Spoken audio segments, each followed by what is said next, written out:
Welcome back to the Afterlife Hotline and another episode of Paranormal Passport. It's been a minute. It's been a hot minute. Yes. Where we stamp our passports and travel to the most haunted, cursed, and cryptid-filled places around the world. Today, we're heading to a place that feels like paranormal without even trying. Washington State. Washington is foggy, dark, forested, and wet. Like if a horror movie needed a setting, this would be it. Everything feels hidden, like something could be 10 feet away from you and you would never know it. Mm-hmm. And that's exactly why Washington has some of the most chilling hauntings and cryptid sightings in the country. So grab your passport, because Washington is officially haunted.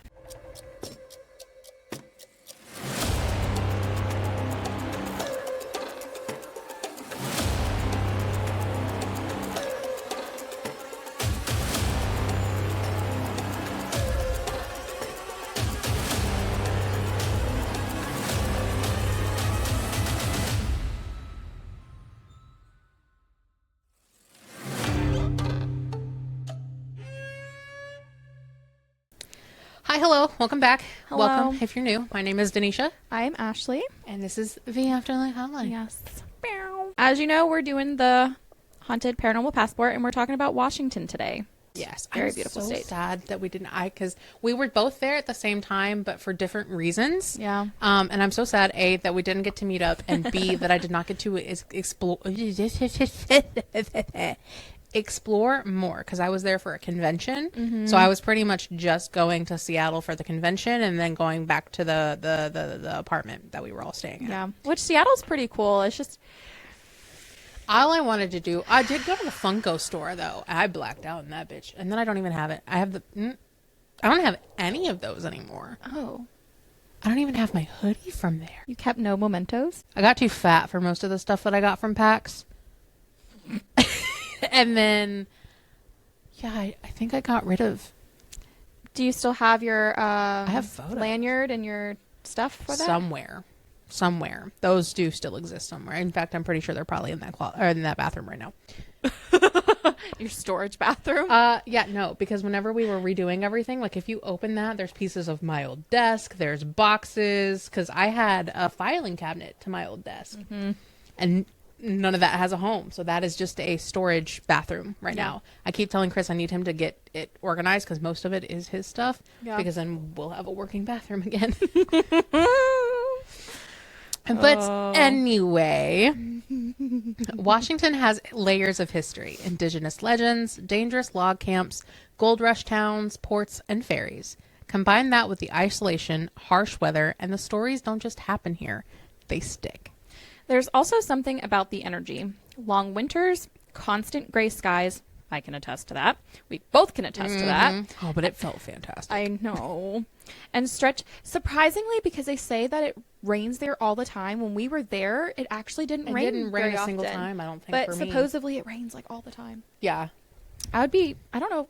I like rain, but not all the time. See, I'm on the opposite side of that. I love the rain. I feel like I would thrive in it. And that's, Really? I think, a big part of the reason I wanted to move to England so bad is because Yeah. it's very much gray skies, rainy. weather there. And I think I would thrive. Like, give me one day a week where it's sunny and like a little bit warm. I'd be good. Yeah. I need some vitamin D. the Okay. only reason, and I guess this would also check in Washington as well, the only reason I would be miffed about the warmth is they don't do ACs. Yeah. I don't think really many places out west do. We had to install one in our house in Utah because they either do swamp coolers or nothing. See, and in England, Or they like don't really do. in window units. Yeah. Yeah. And stretches the land where you're completely alone. It feels like a place where spirits wouldn't have trouble lingering. We're going to talk about some haunted places. The best kind of places. Yes. And the first one is Manresa Castle in Port Townsend. Before we get into the ghost stories, it's important to understand the real history behind Manresa Castle, because the haunting reputation of this place is deeply tied to its past. Manresa Castle sits high on a hill overlooking Puget Sound in Port Townsend. The building was originally constructed in 1892 as a private residence for Charles Eisenbeis, a wealthy businessman who also served as Port Townsend's first mayor. I am not looking up that last name. I'm going to go with that's how it's pronounced. I think that's appropriate. Eisenbeis. Eisenbeis. It makes me think of Dingleberg. Eisenbach spared no expense. The mansion was built using bricks from his own brickyard and designed to resemble a European-style castle, making it the largest and most elaborate home in the area at the time. For a while, it symbolized prosperity and ambition during the Port Townsend boom years. But after Eisenbach passed away in 1902, the building didn't stay a family home for long. It went through periods of vacancy and declined before being purchased in 1927 by the Jesuit order. They renamed it Manresa Hall. Yes, Manresa Hall. Yeah, wow. You could tell I have ADHD because by the time I read a paragraph, I already forget how to fucking pronounce it. And use it as a training seminary for priests. During this time, additional wings were added, along with a chapel, transforming the structure into something more institutional and secluded. The Jesuits eventually left in 1968, and the building was later converted into a hotel, officially becoming the Manresa Castle as we know it today. It wasn't until the hotel era that reports of paranormal activity really began to surface. Guests and staff over the years have reported strange and unexplained occurrences, disembodied footsteps echoing through the empty hallways, doors opening and closing on their own, sudden cold spots, and the feeling of being watched when no one else was around. One of the most frequently mentioned locations is room 306, which is tied to a long-standing legend about a young woman who supposedly leapt to her death from a third-story window after believing her lover had died at sea. Some versions of the story claim the lover survived, making the tale even more tragic. While there's no historical record confirming this event, guests staying in that room have reported flickering lights, unusual smells, and an overwhelming sense of sadness. Speaking of flickering lights, as I was in my closet today, trying to find something to wear this morning, my light kept flickering. And I was like, I looked at it, and I was looking at my clothes, and it flickered again. I looked up, and I was like, all right, you can stop now. And then it stopped. Like, it just went boop. Boop. It could have been nothing, but I was like, you never know. Done this before. It was weird. I mean, we did just make an episode about coincidences and signs from the other side. I was like, who is it? Who are you? Who are you? What are you doing? What are you doing in my swamp? Another area often okay. No, yeah, that one's right. Cool. Another area often discussed is room 302 and the tower above it, which folklore connects to the spirit of a Jesuit priest. According to the legend, the priest took his own life while living at the seminary. Again, there is no documented evidence confirming this, but visitors frequently report hearing footsteps in the tower when no one else is there. What is verifiable is the building's long history, its changing purpose over time, and the sheer number of people who have passed through its halls over more than a century. The haunting stories themselves remain anecdotal, passed down through guests, staff, and paranormal investigators. Manresa Castle continues to operate as a historic hotel and event venue. Whether you believe the stories are paranormal or simply the result of an old building filled with creaks, shadows, and emotional history, Manresa Castle has earned its reputation as one of Washington State's most talked about haunted locations. And for many visitors, one night there is more than enough. We're going to have to add that on the list of places to go. Yeah, we have so many. Especially because it looks like a castle. Yes, very much that. I like the castles. I like castles. I like castles. I like rusty spoons. You McCumberdiggle, you taste like soot and poo. Huh? That's one of the episodes with Salad Fingers. Oh, I didn't know because he has his friends, and he's. I never actually watched that. I just always have seen the. I like rusty spoons. Because he has the finger puppets, and he licks them. And he says, ugh, you but Pumpernickel, you taste like soot and poo. Margaret Stewart Baxter, you taste like sunshine dust. Okay. I'm going to have to go back and watch. It's okay, I've been watching Happy Tree Friends here lately. I love how our bangs are on the opposite sides. Yeah. My hair has been, so I strained it this morning because I got the dry shampoo in and I wanted to test it out for the first time, so I straightened it. Oh, the one from Living Proof. Yeah. Yep. Wait, was that a free sample from TikTok? Yep. Cool. Hell yeah. So follow us on TikToks. Yes. Our Afterlife Hotline and our personal ones. Yes. Do it. Handles right here. Bing, bing, bing. Now we're heading to the foothills of North Cascades, Cedro Sedro-Woolley, Washington, to explore the complex history behind one of the state's most infamous institutional landmarks, Northern State Hospital. You know, I didn't purposely give you the state hospital, but you always end up getting the institutions and the hospitals. One, maybe it's a sign that I need to be institutionalized. Two, I'm a sucker for the silence. I think I just put whoever was first in that thing as the person to talk about. I'm not fucked up about it. I love hospitals. Oh, yeah. Haunted ones. Northern State Hospital opened its doors in 1912 as a state psychiatric facility meant to relieve the overcrowding at other institutions. It wasn't a small operation. At its peak in the mid-20th century, the hospital housed thousands of patients and featured not just wards and treatment buildings, but sprawling grounds that included a farm, dairy, cannery, like a bird, and orchards. Patients were encouraged to participate in the agricultural work and labor as part of their daily routine, something that administrators at the time believed could have therapeutic benefits. That came from another hospital that we had talked about, where one of the people, like, she pushed them doing something in their routine, and like doing arts and stuff like that, I want to say. Yeah. I could see that working though, because your mind's on something else. Yeah, instead of being at whatever, is the core problem. Yeah. The main campus and the associated landscape plan were carefully designed by well-known architects in the Olmsted Brothers firm, making the entire property a significant example of the early 20th century institution planning in the United States. I'm okay. Everything is fine. Northern State operated for more than 6 decades, but like many institutions of the era, it came with its fair share of controversy. Over the years, it treated patients with a variety of conditions, from what we now consider serious mental illnesses. My brain is trying to put words where they don't belong. I'm blaming it on the fact that you're not able to put that as a dark mode. So I feel like the white background is like tripping you out. You know, you might be onto something there. And I don't know how to make it go into dark mode from here. 'Tis fine. But that makes a lot of sense, actually. Good, you're not a sociopath. Well, that's debatable. Is it sociopath or psychopath?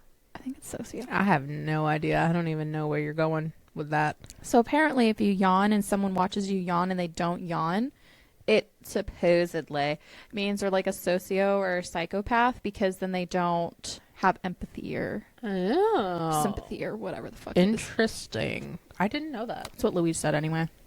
But it's Louise. I have no idea. Sorry, Louise. But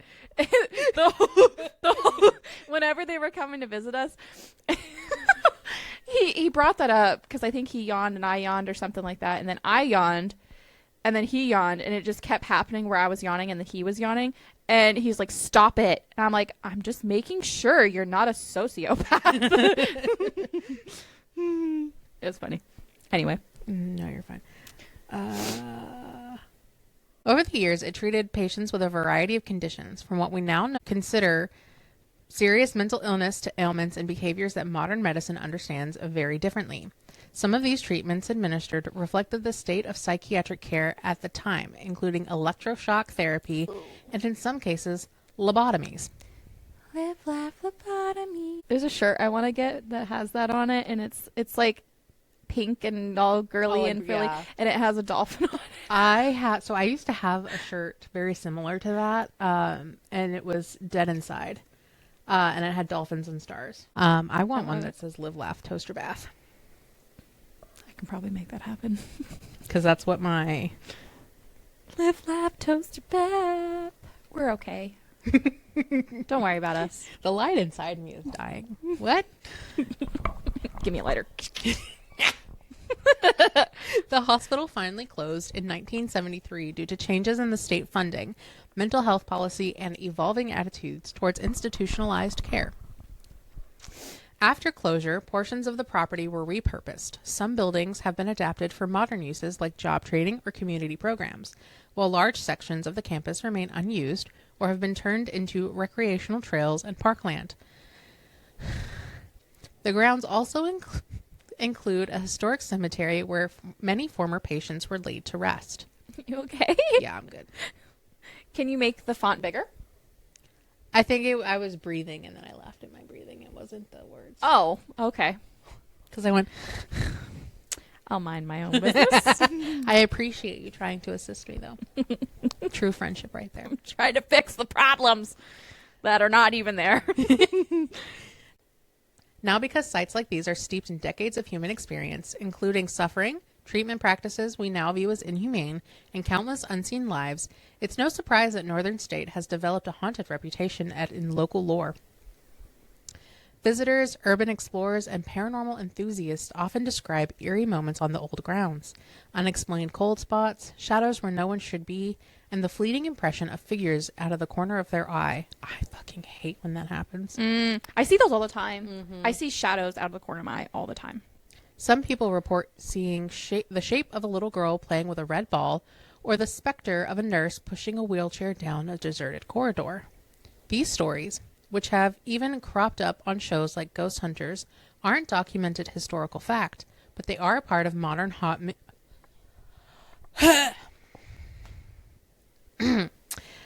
These shows... Cut. Take 3. Take one eternity later. These stories, which haven't cropped up... These stories have shown up on things like Ghost Hunters, and they aren't documented as historical fact, but they are a part of the haunted mythos that surround the site. Boom! So when you hear talk...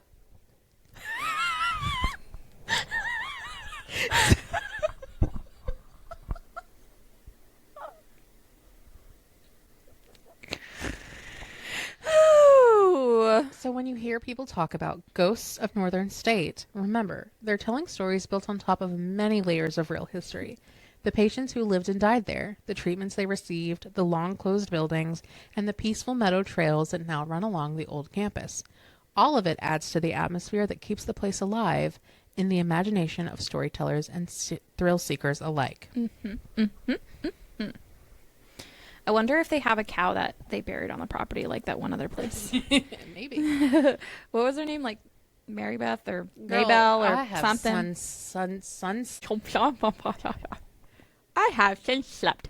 I have slept since then. Well, and not everything in Washington is haunted in the traditional sense. Some of it is just unexplained. This story starts in 1997 on the legendary late-night radio show Coast to Coast AM, hosted by Art Bell.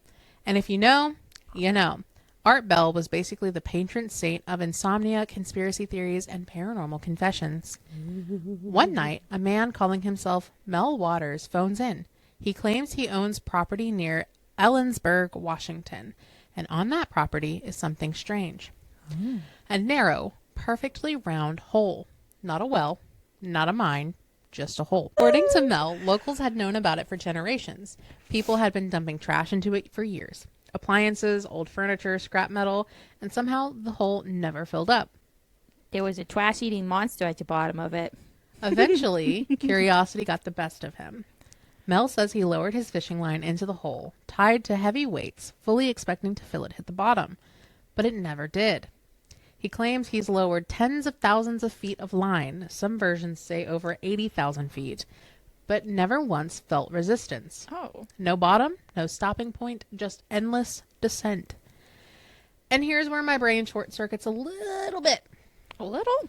Well, it does it all the time, but you know. I think it's been this whole episode, yeah. When Mel pulled the line back up, he says there was no heat, no friction, nothing to suggest that the line had been exposed to extreme pressure or temperatures. Which is wild because scientifically, a hole that deep should mean crushing pressure and insane heat. I mean, you're going into the Earth's core. Yeah. According to Mel, there was nothing. Then comes the story that makes most people stop believing, or at least kind of pause.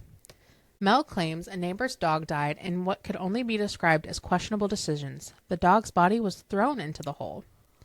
Later, the dog allegedly came back. Alive. Same dog, same markings, same collar, everything was the same. But as the years make it a will. Yeah, precisely. As the years went on, Mel continued calling into Coast AM every time, and the story escalated. He claimed animals refused to go near the hole, radios picked up on strange signals in the area, metals lowered into the hole came back altered, ice would drop into the hole and return warm, and the land itself felt wrong, quiet, heavy, and uncomfortable. Eventually, Mel said government agents took interest in the property. Of course. According to him, he was paid to leave, told not to talk about it, and later came to believe it might be some kind of portal. That's what I was thinking. Possibly to another dimension or something connected to life and death itself. Well, yeah, the dog came back alive. Yeah. Now let's bring this back down to earth, because this is where Mel's whole shifts from mystery to modern legend. Investigators, journalists, and skeptics went looking, and here's what they found. No official land records for anyone named Mel Waters owning the property in that area. No physical evidence of a hole. No geological formation that could support a hole of that depth without collapsing. And no witnesses who could independently verify the more extreme claims. Geologists say a hole that deep simply cannot exist. Heat, pressure, and gravity would cause it to collapse long before reaching anything close to the depths that Mel had described. And because of that, many believe that Mel's hole was either an exaggerated mine shaft, a complete hoax, or an improvised radio serial, a long form of paranormal performance art. And honestly, Coast to Coast was the perfect place for a story to take hold. I think the government covered it up. Oh, very possible. I mean, that reminds me of, I don't know if you've ever watched Dinner for His Body, but it literally, they're in Devil's Kettle, and there's a giant hole that they can't ever find the end to. They don't know where it goes to. It's like a watering hole. Mm-hmm. And like people have thrown things in it and nothing's ever come back up for it. Because like that's the whole premise of the movie is the band is going to sacrifice the virgin and then they dump the blade down into the thing. Oh. Yeah, no, I think the government found it, erased him from ever owning it. And probably erased like Mel Waters from existence. Yeah.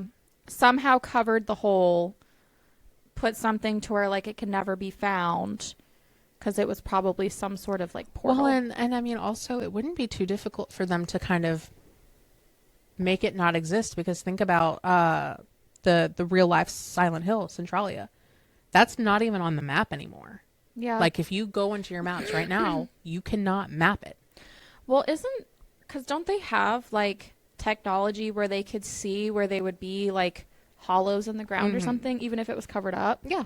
I'm wondering if they somehow have material that they could put in there to where if something was to try to detect where the hole is, it would like reflect it or like I would imagine so, because I mean refract they have you can't tell me that they ain't got none of that in the government to cover up a portal. Oh yeah, for sure. Because if a dead dog actually went into that and then came out alive, that's something spooky, and that has to be a portal. And then the dang government covers it up. That daggone government. Conspiracy theories. Just like Skinwalker Ranch. The government owns it now. Yeah. Oh, that does make me think. Welcome to Derry, the TV show, still really gory. I don't know if you would enjoy it, but they had, so they've got, because it's a prequel as to how he came to be and where he came from and stuff. And he's very steeped in Fleshwalker like legend and stuff like that. Native Americans built a cage, so to speak, to keep him contained, because he can shift into whatever. And like when they first saw him, he was like this giant moose that was killing them and stuff like that. So he could shift, and then he was this creepy, like elongated human, not human. You're talking about Up or not Up? Pennywise? Yeah. Yeah. Because he's like an alien or something, right? I didn't know he could shift. Oh yeah, into like different things. The clown is just because children are predominantly scared of clowns. Oh, so he's like, fuck these children. He can be anything. That's creepy. I don't like it. Still really gorgeous. I'm just glad that whole era of these people out in some of these cities and bumfuck middle of nowhere acting like clowns holding knives and shit like that. The 2016 trend. Oh Of my clowns. god, Yeah. that's actually scary. I'd be like, And then there's me working in a haunted house surrounded by clowns. okay, but we know that's fake. But like, Yeah, obviously but- these people are dressed up, but like, you don't know their intentions. But do you know how easy it would have been for somebody to have been dressed up to go into the haunt and then fuck around? Yeah, That would have been super easy. yeah. Well, thankfully everybody was kind of, sort of sound of mind. I say sorta, but yeah. Now you make me not want to go into haunted houses anymore. Well, I mean, Like, any of these people could just murder me mid I me walking wouldn't through the haunted house. do one like ours again, simply because it wasn't super secure. Yeah. But I think a lot more. Maybe not trails, but like buildings. No, they don't even do the trails anymore. I mean, the other places do though. Oh, Not necessarily base. yeah. Base, I would feel safe with though. Yeah, we need to find places to go check out. Because now that the trail on base is donezo. I bet there's going to be quite a bit around here. Probably. Yeah.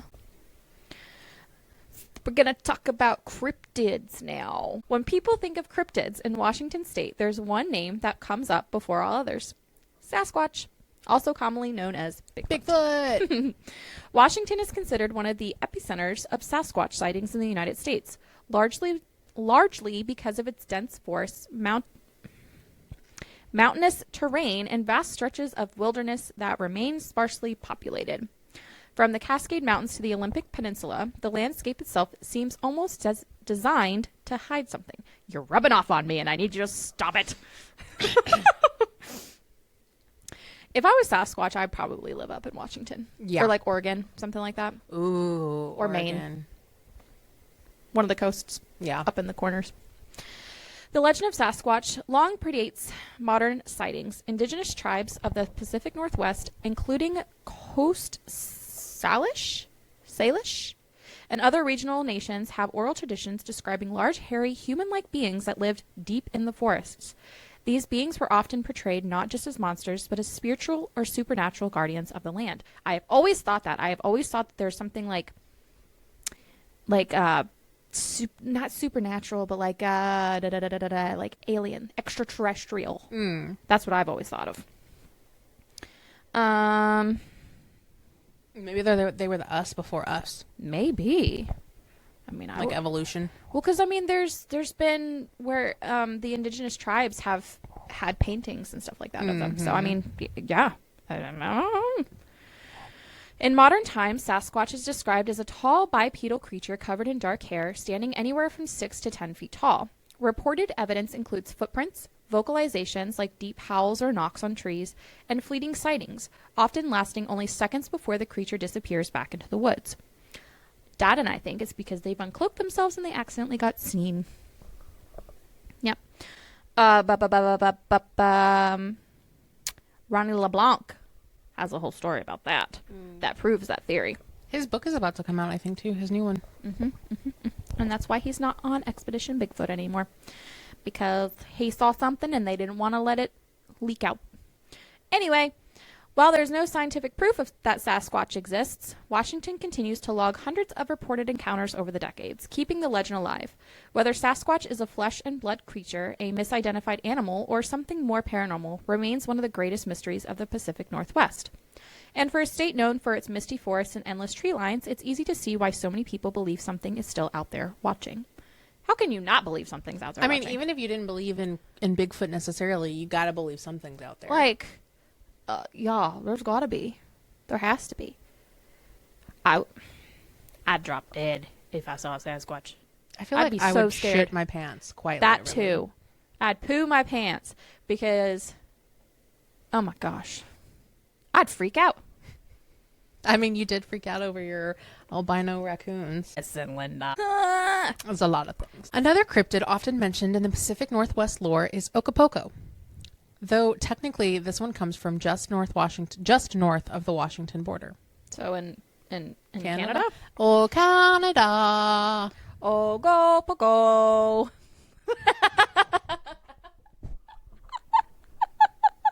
That explains its name. Ogopogo.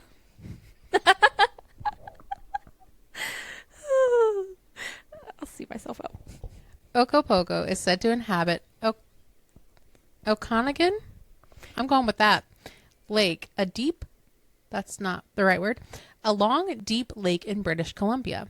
Even though it's not located in Washington state, the legend is frequently grouped with Washington cryptids because of the region's shared geography, indigenous history, and cultural overlap across the Pacific Northwest. Descriptions of Ogopogo date back centuries. Indigenous Silex? Sure. People told stories of a powerful water spirit known Goddamn Ashley. I don't think that's the name of the water spirit. We'll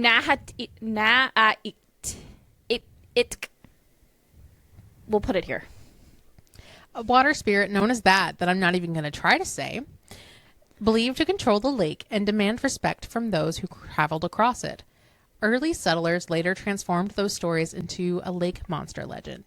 Ogopogo is typically described as a long serpent-like creature with multiple humps rising out of the water.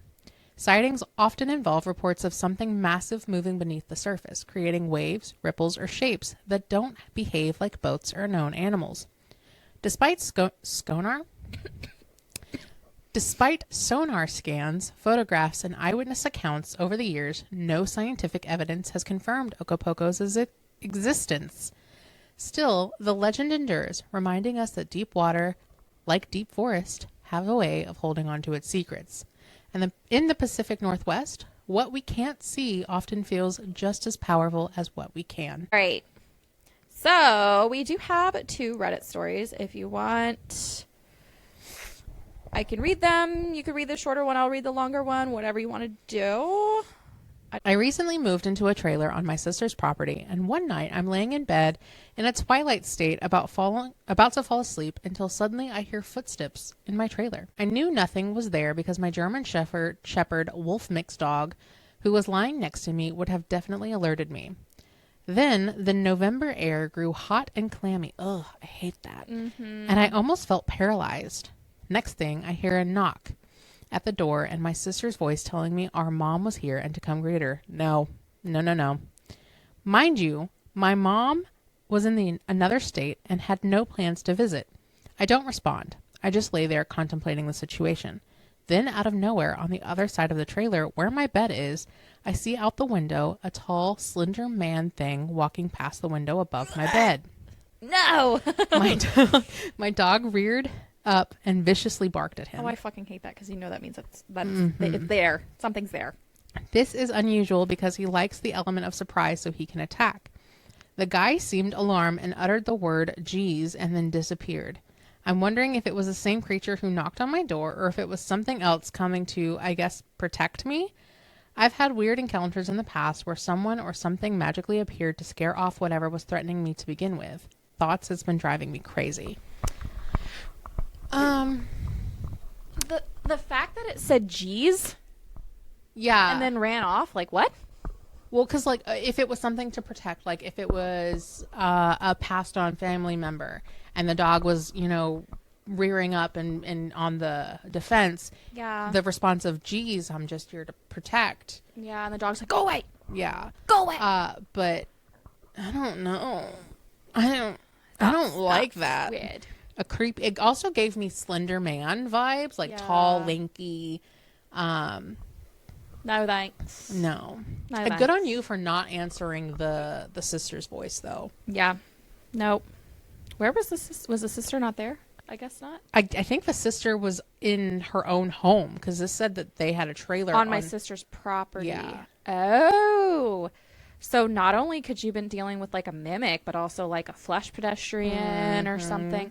Oh, that gives me the heebie-jeebies. I didn't like it. Nope. Oh, I think I sent this to you on TikTok. I can't remember if I sent it to you or not. Sorry, it just because the mimic, it made me think of it. A person was recording and they were talking about the mimic because it was a mimic and it was trying to recreate the phone alarm, the phone thing, and it couldn't get it, and you could hear it growling until it got the ring correct. I can't remember if I sent it to you or not. It would have been just a few days ago. I'll have to try to find it again. Was it you who sent me the video of the girl? They were in like an Airbnb or something, and they kept hearing something twisting the knob to the downstairs, and so anytime she did it, she would like look underneath the door and nothing was ever there. And so they were like, okay, well, I'm going to record it then. And then they had the phone and they kept trying to do it to where it would do it. And they were like looking under. And then she's like, okay, well, I'm going to stick my phone under and record it. And it snatches the phone and goes down the stairs. And the phone and it goes down the stairs and you can see it trying to lift the phone up to look up and then it goes. Yeah, I don't know if I sent it to you, but I know exactly what you're talking about. They had to have the people come unlock the door and go downstairs and get the phone. I don't like that. That's weird. That's suspicious. That's real suspicious. All right, this one's titled, Have You Seen the Not a Deer in the Pacific Northwest? I'm pretty sure they just call them not deer, from what I've read and heard before. My friend and I at work were discussing strange things we'd experienced in places we used to live the other day. So I decided to see if anything similar has happened to anyone else or if there are stories people have heard similar to mine.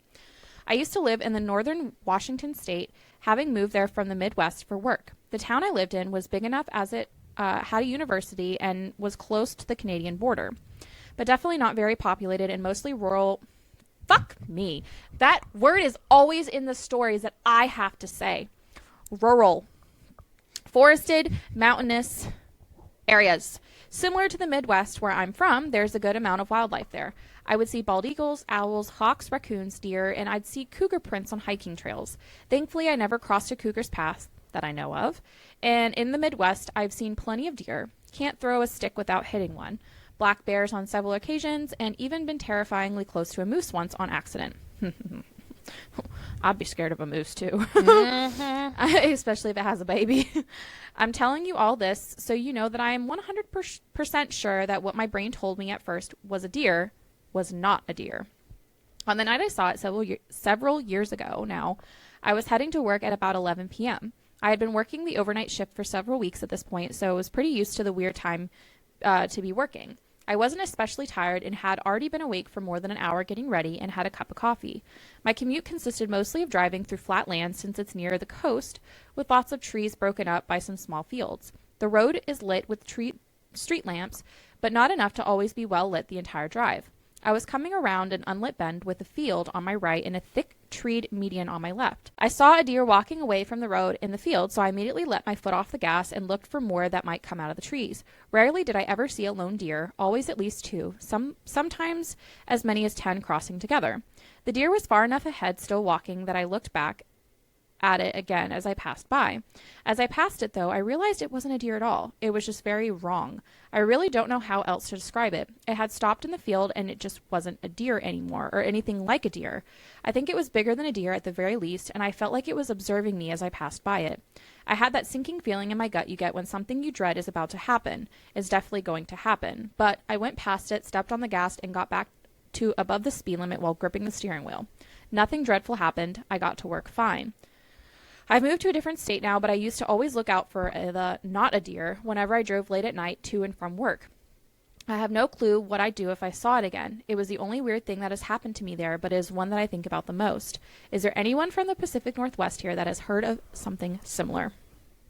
That's creepy, my friend. Yeah, I don't like that. That also reminds me of, I think it was when we were talking about Appalachia, whenever the girl had thought a creature was hit.